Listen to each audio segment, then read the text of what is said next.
Episode 19। Patanjali योग सूत्रों। दीपक त्रिवेदी।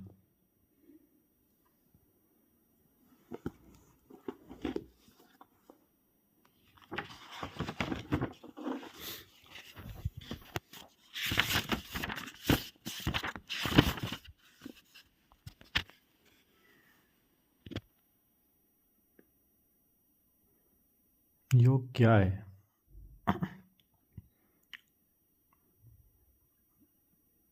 वेद, हिंदू दर्शन, सांख्य दर्शन, योग दर्शन, वैशेषिक दर्शन, न्याय दर्शन, पूर्व मीमांसा અને ઉત્તર મીમાંસા એ 6 દર્શન है।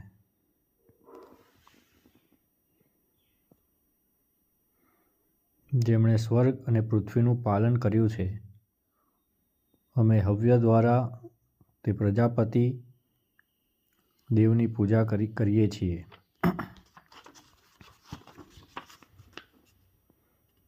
પતંજલિના યોગ સૂત્રો। સમાધિપાદ 51 સૂત્ર, સાધનપાદ 55 સૂત્ર, વિભૂતિપાદ 55 સૂત્ર, કૈવલ્યપાદ 34 સૂત્ર।